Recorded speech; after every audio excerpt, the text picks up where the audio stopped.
Hello friends, Satyanarayan Tagore group में आप सभी का स्वागत है। तो आज का जो हमारा टेस्ट था उसके टॉपिक थे जल प्रबंधन, भूजल एवं जल संग्रहण, सामुदायिक योजना, संसाधन मानचित्रण, राहत एवं पुनर्वास। तो ये आपके आज के टॉपिक थे। तो चलिए आज के हम जल्दी से प्रश्न देख लेते हैं। आज के प्रश्न क्या क्या हैं। तो पहला क्वेश्चन था आपका, पहले नंबर का क्वेश्चन था, उसमें आपके 3 क्वेश्चन थे, 3 मार्कर क्वेश्चन थे।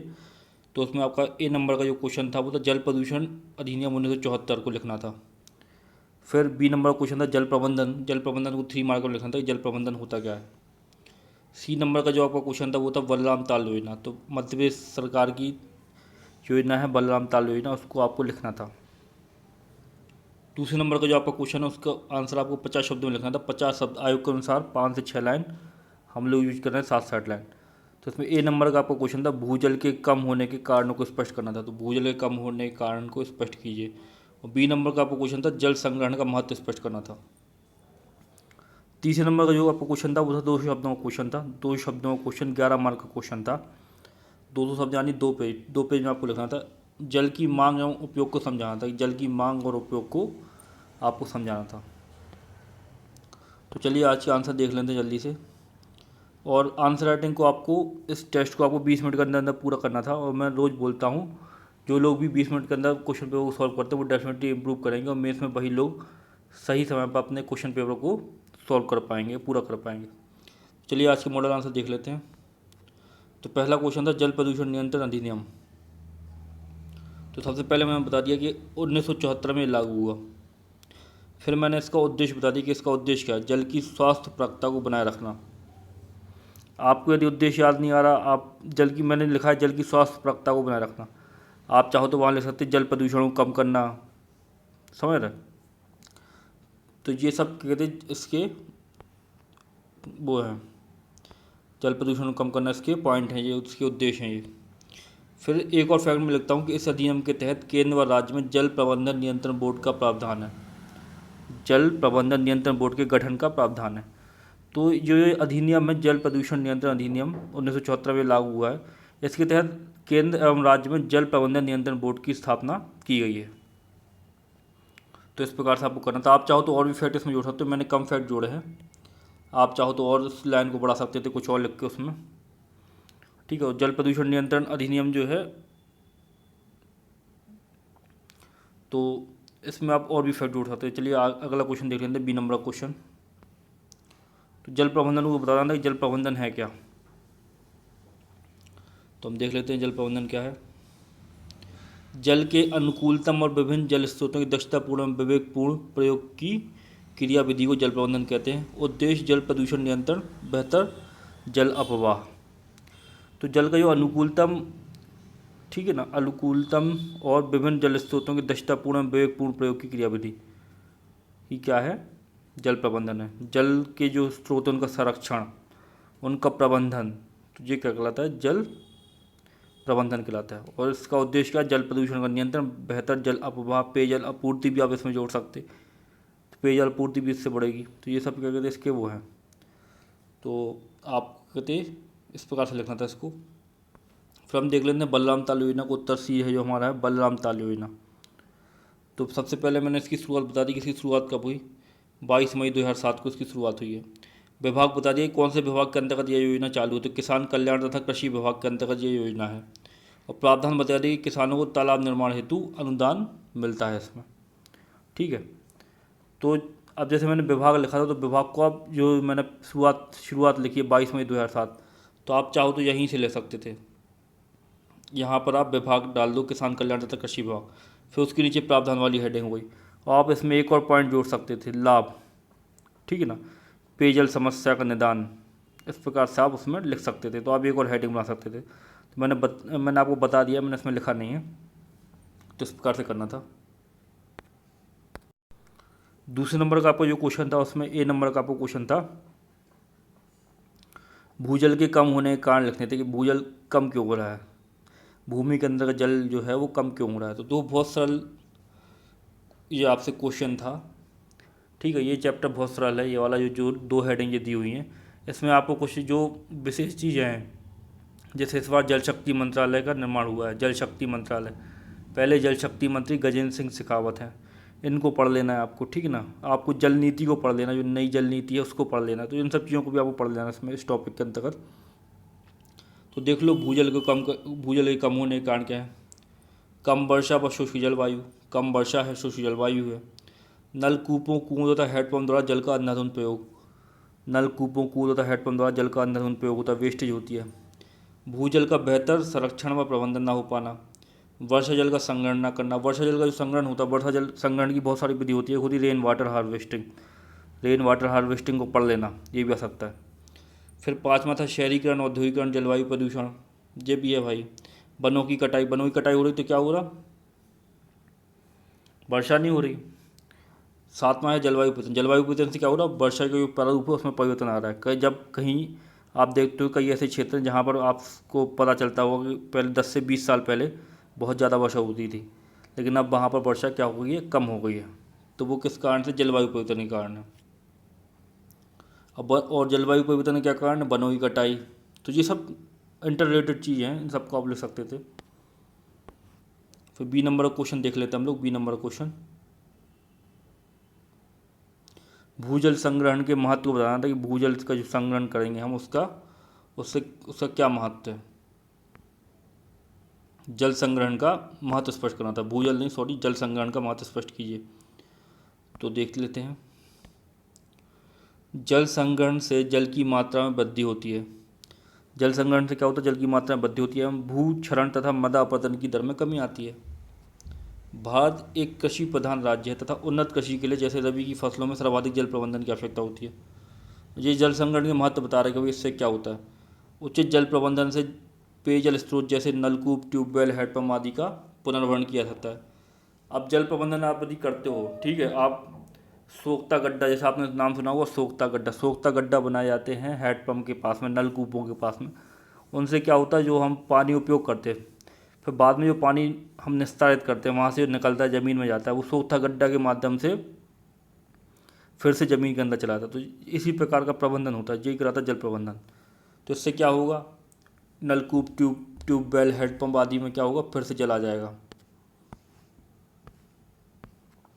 भविष्य में होने वाले जल संकट को दूर करने में जल प्रबंधन एक महत्वपूर्ण कारक है।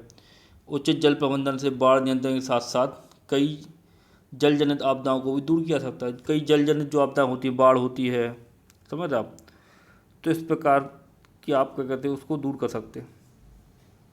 बेहतर जल प्रबंधन के माध्यम से न केवल औद्योगिक विकास को बढ़ावा दिया जा सकता है बल्कि पर्यावरण संरक्षण भी किया जा सकता है। लास्ट पॉइंट देख लेते हैं।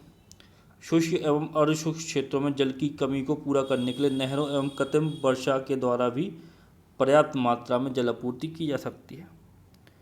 तो ये सब चीज़ें हैं, शुष्क और अर्धशुष्क क्षेत्रों में जल की कमी को पूरा कर सकते हैं नहरों के माध्यम से। नेहरू नहर आपने नाम सुना होगा शायद, नेहरू नहर शायद इंदिरा नहर है शायद, ठीक है। तो वो राजस्थान जाती है, राजस्थान में खेती हो रही है, राजस्थान में पानी कमी है लेकिन नहरों से सिंचाई हो रही है वहाँ पे।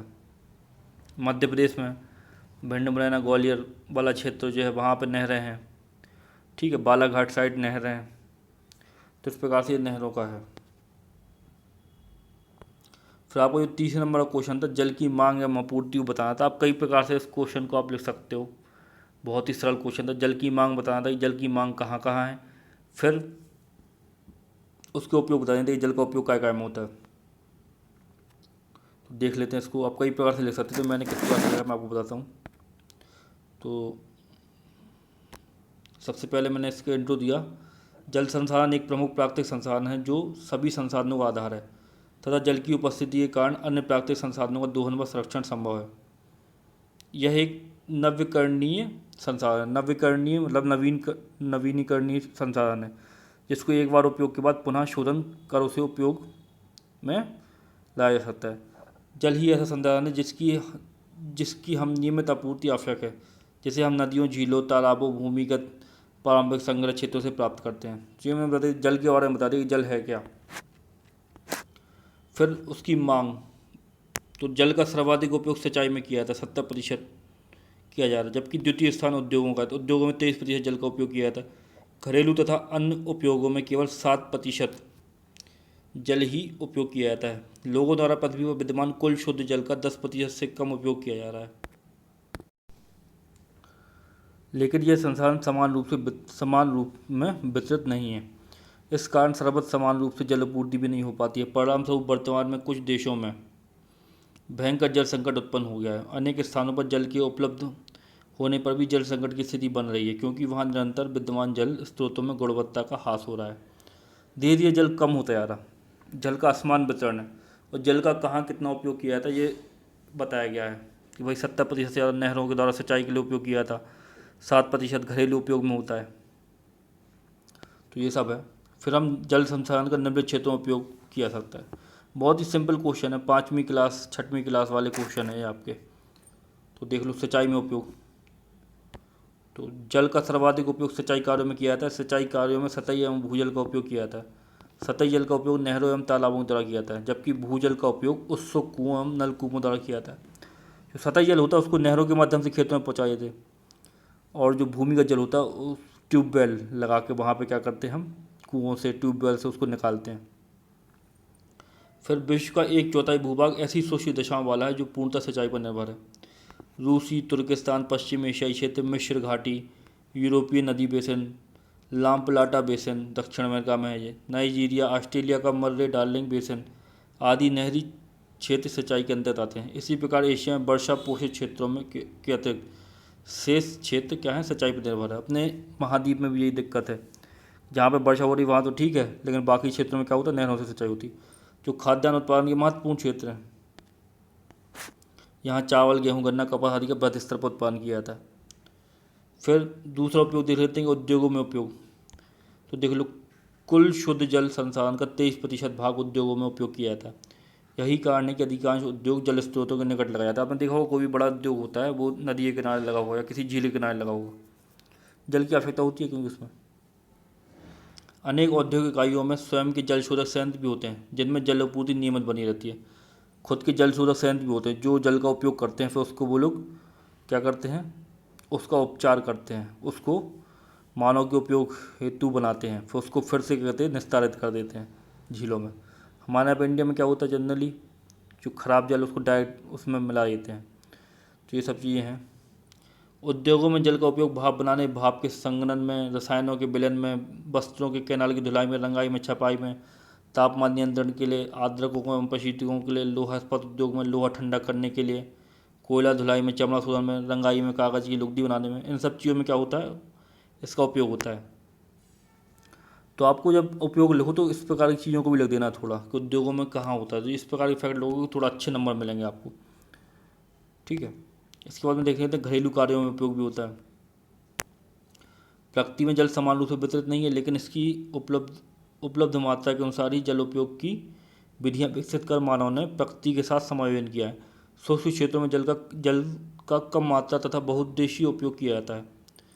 जो सूक्ष्म क्षेत्र होते हैं वहाँ पर क्या होता है, जल का कम मात्रा में तथा बहुउद्देशीय उपयोग किया जाता है।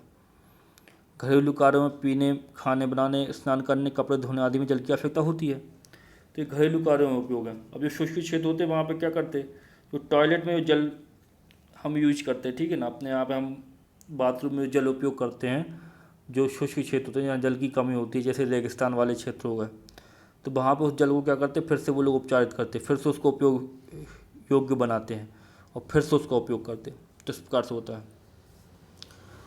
तो ये चीज़ें हैं। अब तो समुद्र का जो खारा पानी उसको मीठा बना के उपयोग करने की विधियाँ भी आ गई हैं, प्रोसेस आ गई। तो ये सब चीज़ें हैं। ये 30 नंबर का आपको पॉइंट हो गया। चौथा नंबर का पॉइंट हो गया नौ परिवहन में। अब नौ परिवहन आपको पता होगा कि नौ परिवहन मतलब नदियों के अंदर, ठीक है ना, क्या करना, नदियों या समुद्रों में क्या करना, नाव चलाना, नाव से क्या कहते हैं, परिवहन करना। तो होता है बहुत सारे नौ परिवहन के क्या कहते हैं वो क्षेत्र हैं, नदियां हैं जहाँ पर नौ परिवहन होता है। विश्व में भी है, मैंने लिखी हैं सारी, आप देख सकते हो। यूरोप में राइन नदी हो गई नौ परिवहन से सर्वाधिक व्यस्त है। इसके अतिरिक्त नील नदी हो गई, डैन्यूब नदी हो गई, यांगसी नदी हो गई, बोल्गा नदी हो गई, मिसिसिपी नदी हो गई, सेंट लॉरेंस नदी हो गई, ठीक है ना, इरावती नदी हो गई, इरावती नदी म्यांमार में, ठीक है। तो ये सब जहाँ पर होता है। भारत में ब्रह्मपुत्र में, गंगा में, गोदावरी नदियों में नौ परिवहन की सुविधा है। ब्रह्मपुत्र में है, गंगा में है, गोदावरी नदियों में भी नौ परिवहन की सुविधा है। आपने पढ़े होंगे नेशनल वाटरवे पढ़े होंगे आपने। नेशनल वाटरवे फर्स्ट जो है वो है इलाहाबाद से हल्दिया तक। तो ये सब चीज़ें हैं नौ परिवहन। नहरें, नहरें भी निकाली जाती। भू सतह की विषमता होने पर नदियों के सहारे नहरों का निर्माण किया जाता है, ठीक है ना। और जहाँ पर जल नहीं होता है वहाँ पर जल नहरों के माध्यम से पहुँचाया जाता है। तो इस प्रकार से आपको करना था। फिर मैंने कुछ नहरों के नाम लिख दिए, आप पढ़ लेना यहाँ पर। ब्रांड कैनाल हो गया, संयुक्त राज्य अमेरिका की नहर हो गई। तो ये सब नहर हैं प्रमुख। इंडिया की आप ले सकते थे, इंडिया की भी प्रमुख नहर हैं। जल विद्युत, जल विद्युत में भी इसका उपयोग होता है। जल विद्युत बनाने में क्या होता है, जल विद्युत बनाने में जल संसाधन एक नवीकरणीय योग्य संसाधन है जो कभी भी समाप्त नहीं होगा। अतः समाप्त हो रहे ऊर्जा संसाधनों के विकल्प के रूप में जल से विभिन्न रूपों में शक्ति का उत्पादन किया जा रहा है। पृथ्वी पर सर्वाधिक वर्षा भूमध्य रेखीय प्रदेश में प्राप्त कर रहे हैं, लेकिन उच्चावाच विषमता के कारण संभावित जल शक्ति उत्पन्न नहीं कर पा रहे हैं। अफ्रीका में संसार की 23% संभावित जल विद्युत ऊर्जा विद्यमान है, लेकिन यहाँ विकसित जल शक्ति संसार का केवल 1% है। एशिया में संसार की 23% जल शक्ति संभाव्य है, लेकिन विकसित केवल 11%। इसी प्रकार दक्षिण अमेरिका में जल शक्ति संभावित है, ठीक है। तो ये इस प्रकार से लिखा है कि जल शक्ति कहाँ पे कितनी है, लेकिन उसका उपयोग नहीं कर पा रहे। अब जल विद्युत कैसे बनाते हैं, एक तो आपने देखो बांधों में टरबाइन चला के, ठीक है ना, टरबाइन चलाई जाती। पहले क्या होता है, जो जल होता है जल को बॉयलर में लाते हैं। बॉयलर में जल को गर्म करते हैं। जल से क्या बनती है, ये भाप बनती है। फिर उस भाप का यूज करते हैं टरबाइन को चलाने में। तो ये इंजीनियरिंग टर्म है। टरबाइन जो होती है, टरबाइन एक चक्री टाइप की होती है, आपको बताऊंगा। तो उसको जब भाप से चलाया जाता है तो वो घूमती है, उससे क्या होता है, विद्युत उत्पन्न होती है। तो इस प्रकार से चीज़ें की जाती हैं। तो ये हो गया जल विद्युत। तो इस प्रकार से आपको इस क्वेश्चन को करना था। यहाँ पर आपका आंसर समाप्त होता है। आप चाहो तो निष्कर्ष लिख सकते हो, एक छोटा सा निष्कर्ष लिख दो कि इस प्रकार जल हमारे दैनिक कार्यों के साथ साथ हमारे उद्योगों के लिए भी अति आवश्यक तत्व है। आवश्यकता इसके उचित प्रबंधन व संरक्षण की है। तो इस प्रकार से आप हेडिंग बना सकते हो, ठीक है। तो यहाँ पर आप निष्कर्ष ले सकते हो। तो ये हो गया आपका आंसर। तो मैं आशा करता हूँ आपका आज का वीडियो आपको अच्छा लगा होगा। कल फिर मिलते हैं नए वीडियो के साथ में। धन्यवाद।